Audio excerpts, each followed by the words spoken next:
성경 말씀은 구약 성경 느헤미야 3장 1절에서 6절까지를 대독하겠습니다.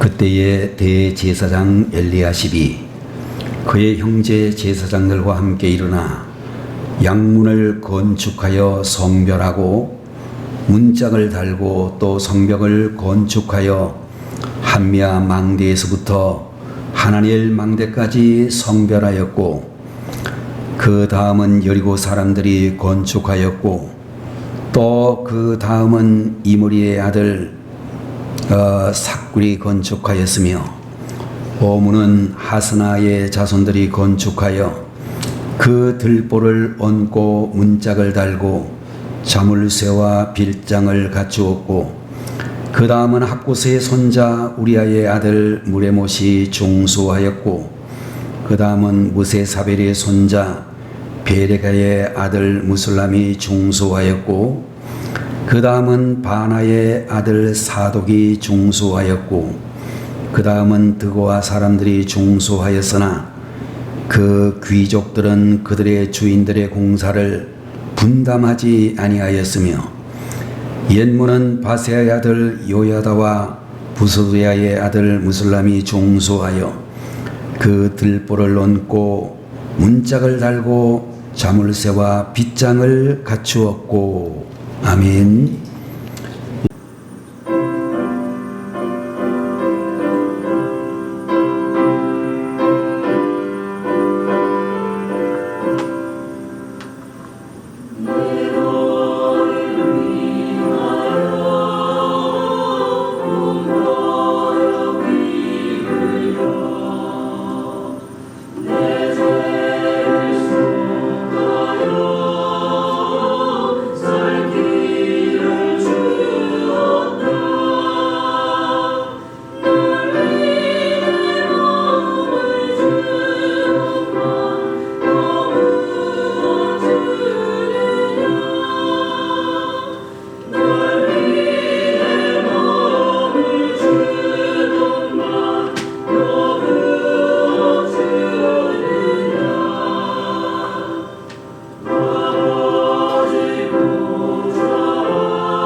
다시 한번 기도하겠습니다. 은혜가 풍성하신 하나님 아버지, 오늘 이 한 시간에도 주님의 사랑하는 귀한 자녀들이 주의 이름을 높여드리기 위하여 찬양을 올려드릴 수 있도록 하시니 감사합니다. 찬양 속에 임하시는 우리 주님께서 이 시간에도 저희들이 드린 찬양을 영광 가운데 받으시기를 소원하오며, 저희들을 통하여 하나님의 나라가 확장되어지고 주님의 복음의 역사가 확장되어져 갈 수 있도록 늘 은혜를 베풀어 주시옵소서. 부족한 종의 입술에 파수꾼을 세우시고 주께서 우리들에게 주시는 귀한 말씀을 은혜 가운데 증거할 수 있도록 하나님의 능력으로 붙잡아 주옵소서. 세상을 보고 낙심하지 말게 하시고 사람을 보고 실망하지 말게 하시며 하나님의 전능하신 뜻과 주님의 살아계신 뜻을 이루어드리는 교회와 성도들이 되게 해 주옵소서. 오늘 이 한 시간에도 우리 주님께서 저희들을 붙들어 주심을 믿사옵고 예수님의 이름으로 간절히 기도 올리옵나이다. 아멘. 오늘 이 시간에는 느헤미야 제3장 1절에서 6절까지 있는 말씀을 가지고 교회 회복에 필요한 3가지라는 제목의 말씀을 함께 나누도록 하겠습니다. 유럽에 가면 동유럽과 서유럽으로 그렇게 우리가 분류를 할 수가 있는데 동유럽에 해당하는 체코라고 하는 이 나라는 주후 800년간 영경에 예수님을 믿고 동유럽의 최고의 문화 강국이 되어졌던 그런 나라였지만 1948년 2차 세계대전 후에 하나님을 떠나면서 경제와 문화도 죽고 음악과 문학도 죽어버린 나라가 되어져 버리고 말았습니다. 이 나라가 일찍이 하나님을 잘 믿는 나라에서 공산주의화 되어지면서 하나님을 떠나게 될 때에 많은 것을 잃어버린 비운의 나라가 되었다라고 이야기할 수 있을 것입니다. 여러분들, 사람들은 저주를 굉장히 무서워하게 되는데 세상에서 가장 저주라고 이야기를 한다면 그것은 교만하여 하나님을 떠나는 것이고, 또 축복이 무엇인가라고 얘기한다면 겸손하게 하나님 앞에 돌아오는 것이다라고 말씀을 드릴 수 있을 것입니다. 교만과 불신앙에는 반드시 멸망이 따라오고, 반대로 겸손하고 신앙심을 가지게 되면 하나님의 은혜가 따라온다라고 성경은 우리에게 말씀해 주시고 있습니다. 여러분들, 유럽을 보게 되면 서유럽과 동유럽은 경제와 문화 수준이 너무 차이가 나는데, 영적으로 그들의 차이를 본다면 하나님이 있느냐 없느냐의 차이라고 해도 과언이 아니라고 말할 수가 있을 것입니다. 여러분들, 하나님을 떠나고 교회가 타락하게 되면서 모든 것을 잃어버렸던 동유럽처럼 여러분들, 요사이 이 세상 사람들이 기독교 교인들을 별로 존경하지 않는 그런 사람들을 많이 만나게 되는데, 여러분들, 신앙을 가지고 있으면 사람들에게 신망도 받아야 되는데, 많은 성도들이 세상에서 직장 생활을 하면서 일상생활을 하면서 불신자들에게 신망을 잃어버린 사람들이 대단히 많아졌습니다. 안 믿는 사람들에게 물어보면 믿는다라고 하는 사람들의 잘못되어진 행동이 꼴보기 싫어가지고 교회에 안 나가겠다 이런 말을 하는 사람들도 얼마든지 볼 수가 있습니다.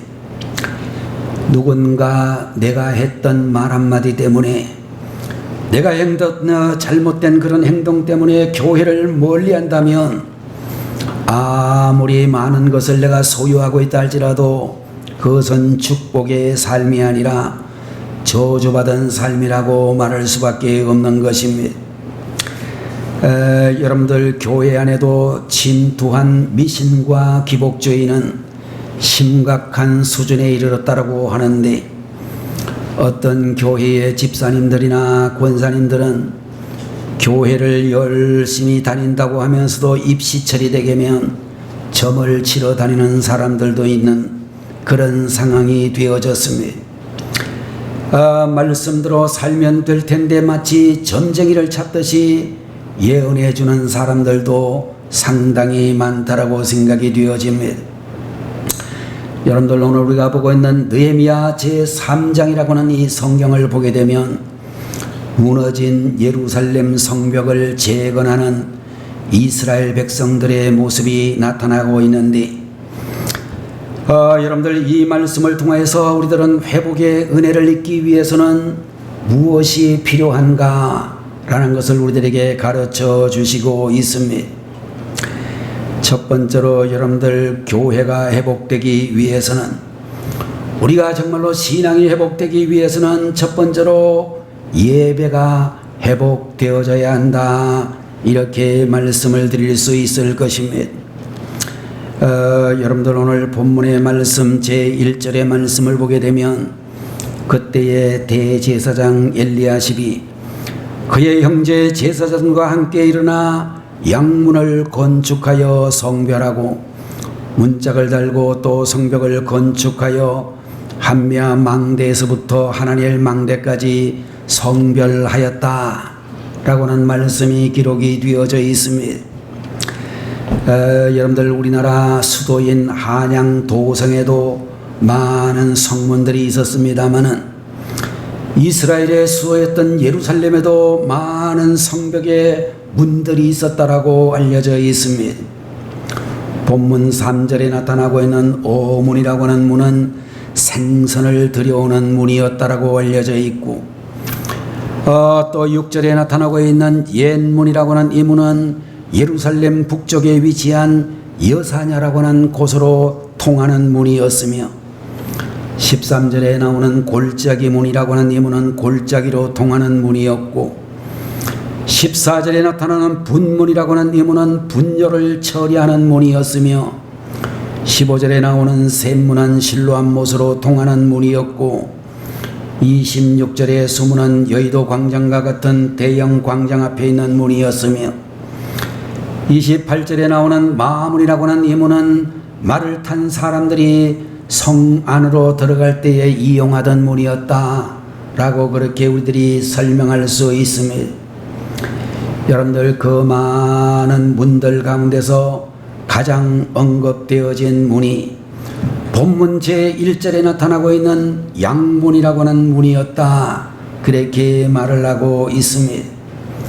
여러분들, 양문이라고 하는 이 문은 하나님 앞에 제사를 드릴 때에 쓰이는 양과 염소가 성전으로 옮겨질 때에 통과하는 문이었다라고 그렇게 설명할 수 있습니다. 여러분들, 수많은 문들 가운데서 양문을 가장 먼저 언급했다라고 하는 이 말은 예배의 중요성, 제사의 중요성을 강조해주는 말씀이다, 그렇게 말할 수가 있고, 여러분들, 우리가 신앙생활을 하게 될 때에 예배가 무너지게 되면 가정과 사업이, 건강과 인간관계 등의 모든 것들이 다 무너지고, 예배가 회복되어지면 다른 모든 것도 회복되어진다라고 하는 것을 우리에게 말씀해 주고 있는 것이며, 그런 의미에서 여러분과 저는 예배를 무엇보다도 소중하게 여길 줄 아는 성도들이 되어야 된다는 것입니다. 구약시대에 제사장들은 제물을 하나님 앞에 드릴 때에 흠이 없는 제물을 드렸다라고 말씀을 드리고 있습니다. 마찬가지로 여러분들, 오늘 21세기를 사는 우리들도 하나님 앞에 예배를 드릴 때에는 흠이 없는 예배를 드려야 되는데, 시간을 힘써 지키고 예배 시간에 자세도 반듯하게 하고 여러분들, 예배에 집중할 수 있는 그런 성도님들이 되어야 된다는 것입니다. 가끔 우리가 예배 드리는 성도들의 모습을 보는 중에 예배 시간만 되면 조는 분들이 있는 것을 볼 수 있습니다. 때로는 우리가 조는 분들을 보면서 이해가 가기는 가는 점도 있습니다. 세상에서 피곤하게 힘들게 사시다가 교회에 나오게 되면 교회가 마치 어머니의 품속처럼 편안하니까 졸음이 올 수 있겠다. 목사님 마음이 태평양처럼 넓으면 그렇게 여러분들을 이해할 수도 있을 것입니다. 그런데 여러분들 성도가 조는 데에는 어떤 분들이 말하기를 설교하시는 목사님 책임도 큽니다. 이렇게 말하는 분들이 계시는데 어떤 분은 교회에 올 때마다 너무 좋으니까 하루는 목사님께서 설교를 하시다가 옆에 앉아 계시는 집사님을 보고 집사님 저분 너무 좋으니까 좀 깨워주세요. 그렇게 부탁을 했습니다. 저는 아직까지 설교하다가 조는 사람 깨우라고 얘기한 적은 없는 것 같은데 아마 이 목사님은 그랬던 것 같아요. 그랬더니 그 집사님이 옆에 있는 사람을 억지로 깨우면서 투덜거리면서 말하기를 자기가 재워놓고 괜히 나보고 깨우래 그러면서 푸념을 했다는 이야기도 있습니다. 여러분들 조는 것에는 그런 의미에서 설교자 목사님의 책임도 어느 정도 있을 수 있다고 생각이 되기는 하지만 매주 설교를 시작할 때부터 초장부터 조는 사람은 확실히 문제가 있다 그렇게 이야기할 수 있을 것입니다. 어떤 성도님이 30년 만에 고향교회를 방문해 가지고 주일 예배를 드리는데 30년 전 자기가 그 교회를 다니는데 졸던 집사님이 30년이 지났는데도 계속 졸고 있는 것을 발견했습니다. 그 집사님은 설교만 시작하면 졸기를 시작하는데 한 번은 졸다가 의자 모서리에 이마를 찍어가지고 붕대를 찍어 붙이고 다니면서도 계속 존다고 하는 그런 사람들도 있다는 것입니다. 그런데 이상하게도 이렇게 설교 시간에 조는 양반이 신기하게도 목사님 설교만 끝나면 귀신같이 알고 졸음에서 깨어서 얼굴이 환해진다는 것입니다. 여러분들 우리는 그런 의미에서 우리가 정말로 성도님들이 신앙생활을 하게 될 때에 우리가 졸지 말고 깨어서 말씀 잘 듣는 것도 예배를 잘 드리는 그런 성도의 자세라고 이야기할 수 있을 것입니다.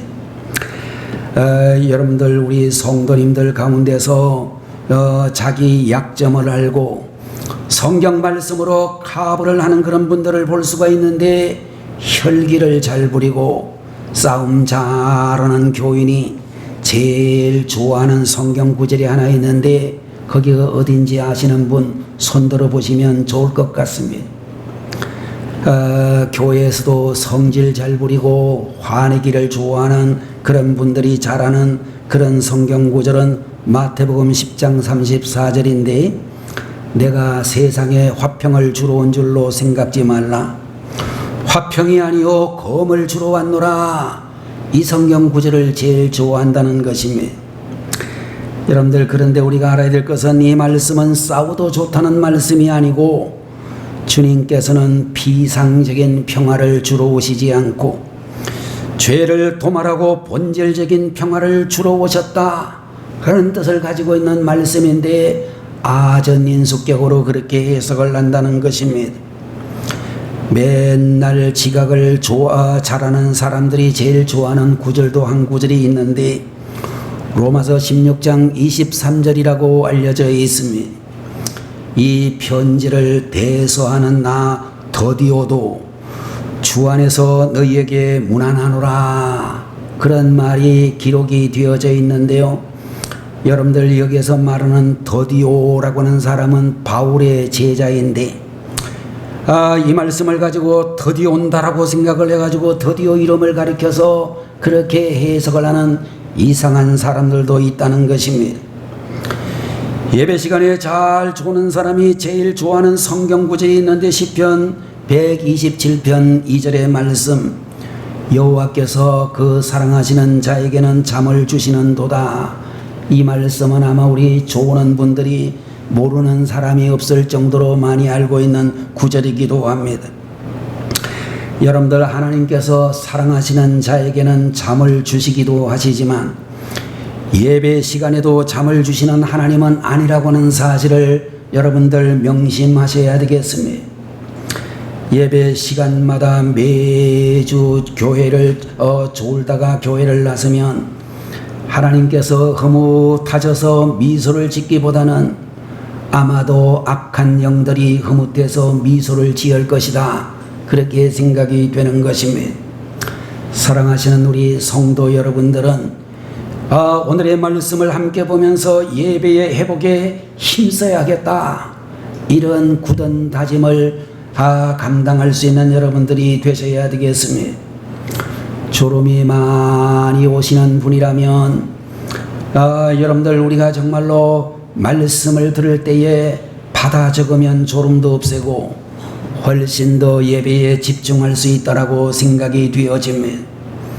마음을 열고 진지하게 예배를 드릴 때에 말씀을 통하여 소중한 진리를 깨닫게 되고 사랑과 희망으로 가슴이 뜨거워지게 되고 성숙한 생각과 태도가 생기고 무너진 부분이 점차로 회복되어지는 은혜가 넘치리라고 믿는 것입니다.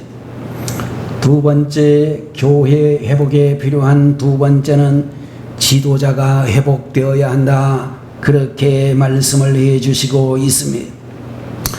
오늘의 본문 성경 1절의 말씀을 보게 되면 대예루살렘 성벽 재건에서 가장 먼저 대제사장 엘리야십이라는 사람이 그 형제 제사장들과 함께 일어나 양문을 수축했다. 그렇게 말씀을 해주시고 있습니다. 높은 제사장이라고 해서 그냥 있지 않고 먼저 솔선수범을 보였다라고 말씀을 해주셨습니다.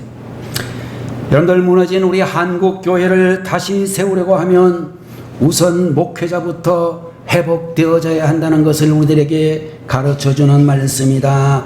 그렇게 이야기할 수 있을 것이면 설교자가 되기 전에 먼저 사람이 되어야 할 것입니다.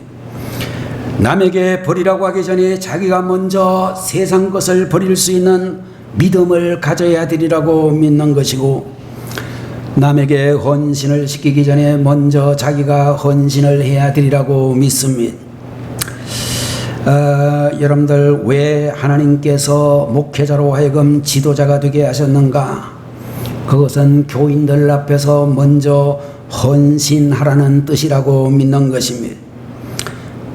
지도자라고 하는 것은 남을 이끄는 사람이기보다는 먼저 헌신하는 사람이 지도자가 되어야 한다는 것을 우리에게 가르쳐주고 있습니다.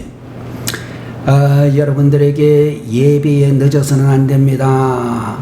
목사님이 그렇게 설교를 하면 목사님은 적어도 교인들이 교회에 오시기 전 30분 전에는 교회에 와 앉아 있어야 됩니다. 여러분들에게 기도를 강조하는 그런 설교를 한다면 목사님이 누구보다도 성도들보다 많은 시간을 그리고 더 이런 시간에 나와서 기도를 해야 되리라고 믿는 것입니다. 여러분들 교인들에게 헌신을 요구하고 또 하나님 앞에 예물을 요구하기 전에 목사님 자신이 교인들보다 더 아름다운 헌신의 모습을 보여드려야 된다라고 하는 것입니다. 머리가 되고 꼬리가 되지 않는 축복을 받았다라고 한다면 먼저 헌신해야 하고 또 반대로 먼저 헌신하게 되면 머리가 되고 꼬리가 되지 않는 축복을 얻게 해주시는 것을 성경은 말씀해 주시고 있습니다.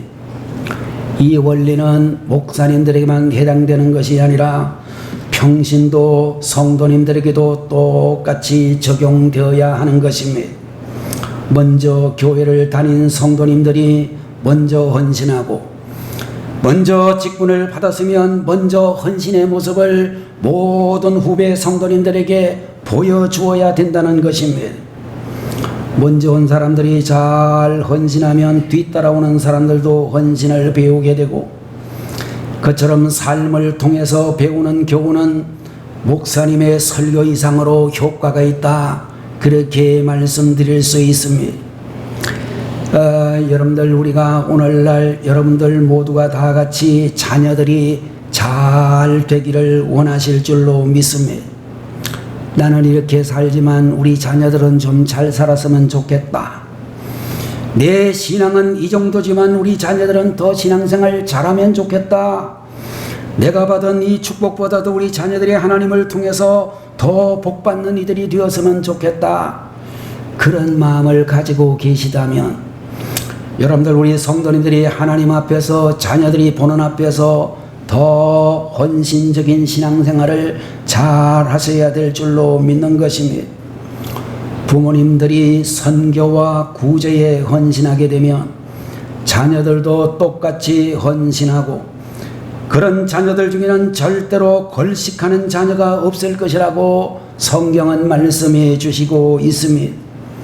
시편 37편 25절의 말씀에 보면 내가 어려서부터 늙기까지 의인이 버림을 당하거나 그 자손이 걸식함을 보지 못하였도다 그렇게 말씀해 주셨습니다.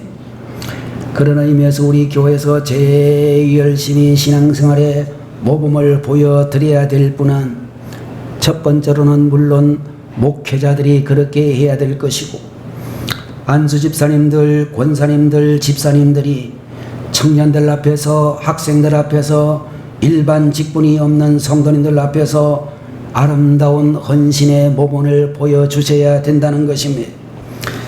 세 번째로 여러분들 교회 회복이 필요한 세 번째는 협력하는 삶의 회복이 필요하다라고 우리에게 가르쳐 주시고 있습니다.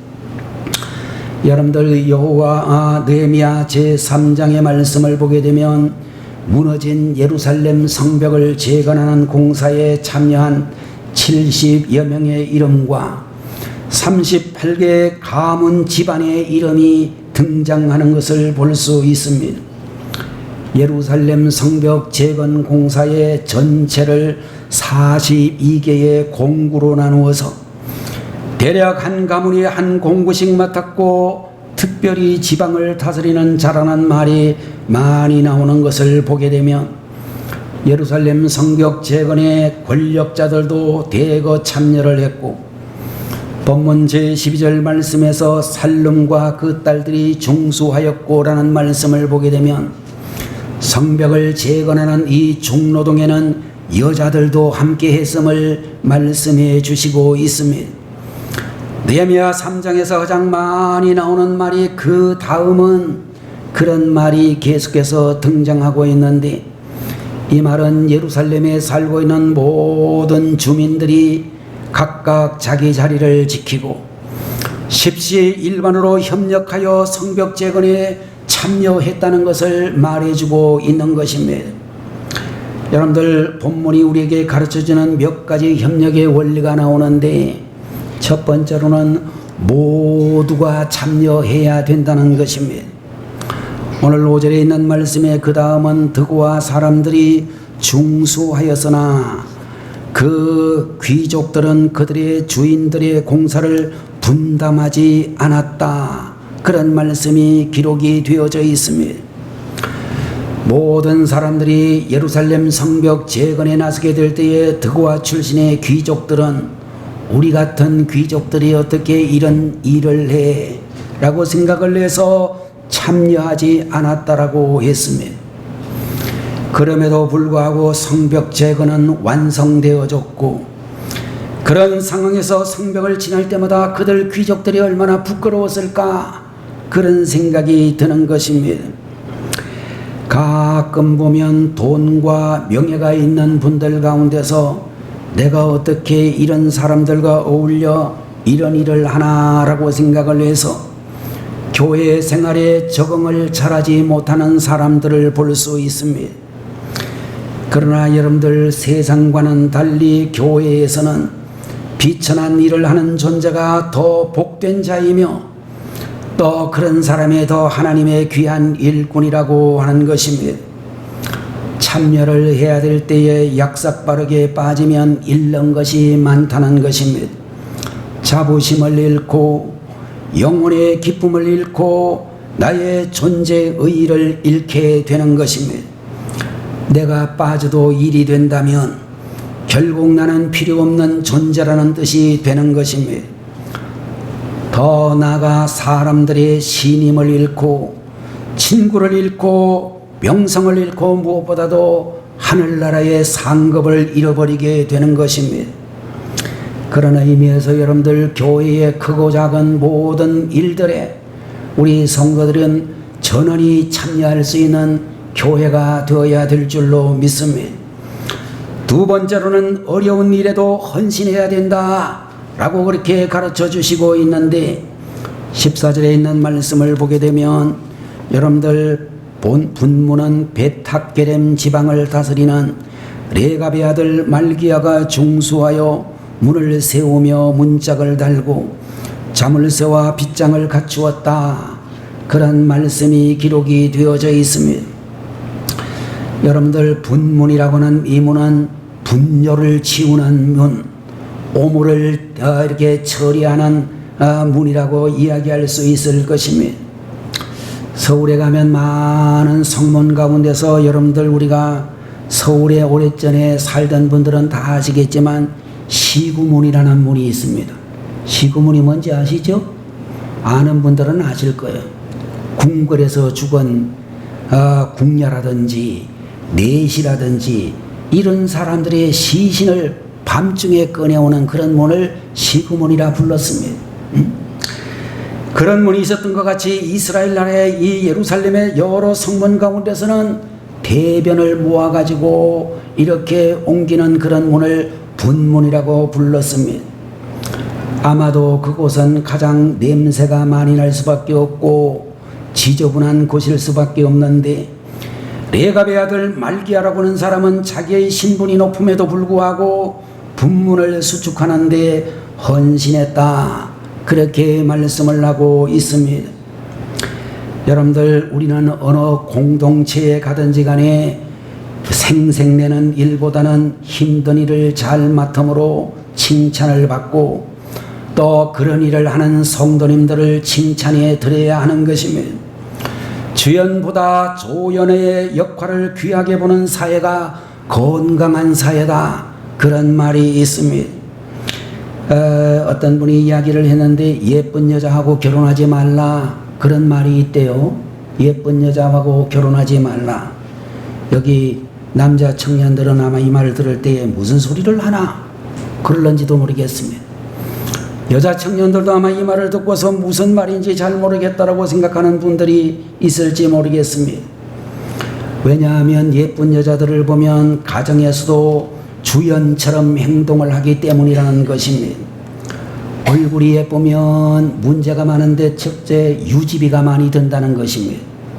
화장품값이 많이 들고 마사지 값을 많이 들고 50이 넘으면 성형수술까지 해줘야 된다는 것입니다. 얼굴이 예쁜 여자는 관리비가 많이 든다라고 알려져 있습니다. 옆집 총각 때문에 불안하고 뒷집 아저씨 때문에 불안하기도 할 것입니다. 얼굴이 예쁜 여자들의 대부분의 공통점은 음식 솜씨가 별로라는 것입니다. 음식 맛은 손맛에서 나오는데 손을 물에 적시기 싫어하니까 손맛이 제대로 날 수가 없습니다. 얼굴이 예쁘면 얼굴에 자신이 있으니까 돌아가는 일 좋아하고 항상 주인공인 줄 착각을 하니까 대체로 남을 이해하는 이해력이 떨어지고 얼굴값 하느라고 공동체를 힘들게 하는 경우가 많다는 것입니다. 다 그렇지는 않겠지만 예쁜 것이 죄는 아니지만 무엇보다도 예쁜 말과 행동으로 어려운 것을 찾아 헌신할 줄 알아야 된다는 것입니다. 세 번째로 우리가 정말로 하나님 앞에 협력하는 방법은 자기관리에 충실해야 된다는 것입니다. 20절에 있는 말씀을 여러분들이 보시게 되면 본문에 있는 말씀 20절에 보면 뭐라고 했는가 하면 이런 말씀이 있습니다. 그 다음은 삽배의 아들 바룩이 한 부분을 힘써 중수하여 성구비에서부터 대제사장 엘리야십의 집문에 이르렀다. 그런 말씀이 기록이 되어져 있습니다. 여러분들 여기에 나오는 바룩이라고 하는 사람은 느헤미야 10장 6절에서 8절까지를 보게 되면 제사장이었다라고 했는데 이 사람은 양문을 수축하는 일에 헌신했을 뿐만 아니라 한 부분을 더 맡아 수리를 했다라고 말하고 있습니다. 네 번째로는 여러분들 자기 자리에 충실해야 된다라고 우리에게 말씀해 주시고 있습니다. 23절의 말씀에 그 다음은 베냐민과 핫숲이 자기 집 맞은편 부분을 중수하였고 그 다음은 아나냐의 손자 마세야의 아들 아사랴가 자기 집에서 가까운 부분을 중수하였고, 그런 말씀이 기록이 되어져 있습니다. 여러분들, 오늘 본문에 있는 말씀을 보게 되면 느헤미야가 공사 구간을 지정해 주게 될 때에 일하는 사람의 집 가까운 곳으로 공사 구간을 배치했다는 것을 알 수 있습니다. 그 이유는 일터로 가는 이동 시간을 줄이고, 적들이 공격하면 금방 집에서 무장할 수가 있었고, 또한 자기 집 근처를 맡게 되면 더욱 정성스럽게 공사에 참여할 수 있기 때문이었을 것입니다.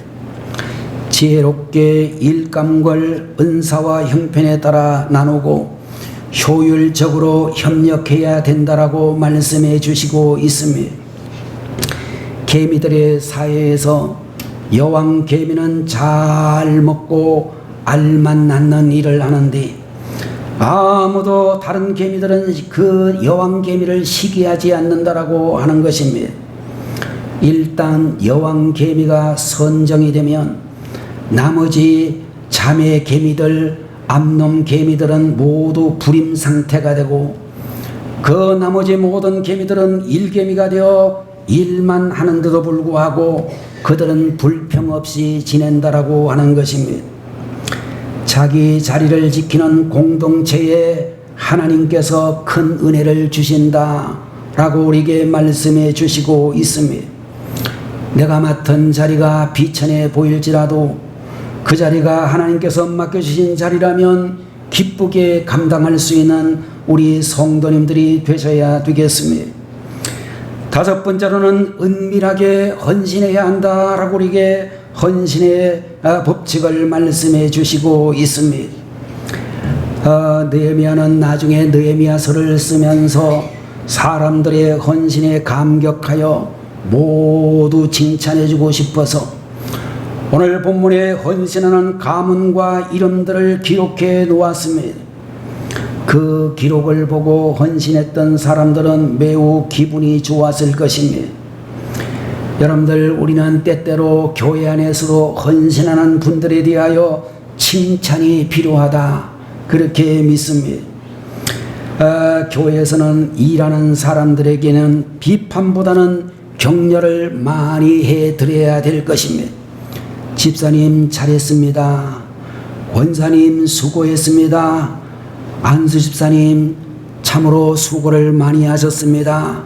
칭찬하시는 여러분들이 되셔야 되겠습니다. 여러분들, 우리가 분명히 아는 것은 이렇게 정말로 최선을 다해 헌신하게 되면 사람의 칭찬은 없을지라도 하늘의 상급은 더 커지게 될 것이라고 믿는 것입니다. 여러분들, 우리 한국교회는 1990년대를 넘어 20세기에 21세기에 접어들면서 적어도 25년 이상의 정체기에 들어섰다고 많은 사람들은 이야기를 하고 있습니다. 복음과 은혜를 잘못 강조해가지고 죄를 지어도 죄의식이 희미해지고, 이같이 교회의 모든 잘못된 것들이 혹시라도 있으면 산지사방으로 전파가 되어져서 교회가 신임을 잃은 교회들이 상당수 많이 있습니다. 여러분들, 우리 주님께서 분명히 알아야 될 것은 이 땅에 우리 하나님의 교회들이 주님으로부터 칭찬을 들을 수 있는, 주님으로부터 인정을 받을 수 있는 그런 교회가 되기 위해서 우리는 예배와 기도에 힘쓰고 사명감을 가지고 노력도 하고 성공도 해야 될 줄로 그렇게 믿는 것입니다. 성공해서 나쁘게 살지 않으면 성공처럼 좋은 것은 있을 수가 없는데, 오늘 본문에 나타나고 있는 이 예루살렘 성벽 재건이 자발적인 참여로 이루어졌지만 느헤미야의 엄청난 권력이 사람들의 마음을 움직이고 일사불란한 성벽 재건을 이루는데 보이지 않는 지도력이 되었습니다. 그런 의미에서 우리 성도님들, 하나님께서 주시는 여러분의 직장에서, 일터에서, 여러분의 모든 직책에서 대표가 될 수 있는 최선을 다하여서 그 직장에서 정말로 지도력을 발휘할 수 있는 위치에까지도 올라갔으면 좋겠습니다. 에스더 4장 14절 말씀에 네가 왕후의 위를 얻은 것이 이때를 위함이 아닌지 누가 아느냐. 모르드게가 에스더를 보고서 하신 말씀이죠. 여러분들, 우리가 가지고 있는 모든 것이 하나님의 일을 할 때를 위한 것이라는 것을 기억하시고 항상 예배하고 헌신하고 협력하는 마음으로 교회를 회복하고 부흥시키는 초석이 될 수 있는 성도님들이 되시기를 주의 이름으로 축원합니다. 기도하겠습니다. 거룩하신 하나님 아버지, 오늘 이 시간에도 주님께서 사랑하는 성도들에게 교회 회복에 필요한 3가지를 말씀해 주시니 감사합니다. 아버지 하나님의, 특별히 코로나 사태가 일어난 이후 한국 교회 전체에 큰 어려움이 발발하게 되어졌습니다. 교회 회복을 위하여 우리 성도들에게 오늘의 말씀을 다시 기억하게 하옵소서. 예배가 회복되어질 수 있기를 위하여 교회의 모든 재직들과 특별히 목회자들의 영역이, 지도력이 회복되기를 위하여 온 교회 죄종들과 성도들이 서로 협력하여 복음을 전하고 땅끝까지 복음을 선교할 수 있는, 우리 모두가 빛과 소금으로 이 땅에 나타날 수 있는 협력하는 삶이 회복되게 하시옵소서. 예수님의 이름으로 간절히 기도 올리옵나이다. 아멘. 기도하겠습니다. 지금은 교회의 머리가 되시는 우리 주 예수 그리스도의 무한하신 은혜와 하나님 아버지의 극진하신 그 사랑하심과 오늘도 저희들의 중심에 오셔서 감동 감화해 주시는 성령님의 놀라우시는 종이 교회 회복에 필요한 3가지 귀한 말씀을 마음에 새기고 실천하며 살기를 굳게 다짐하는 하나님의 자녀들 머리 위에 우리가 살아가고 있는 이 나라 대한민국 모든 백성들 머리 위에 지금부터 영원 무궁토록 함께 계시기를 간절히 축원하옵나이다. 아멘.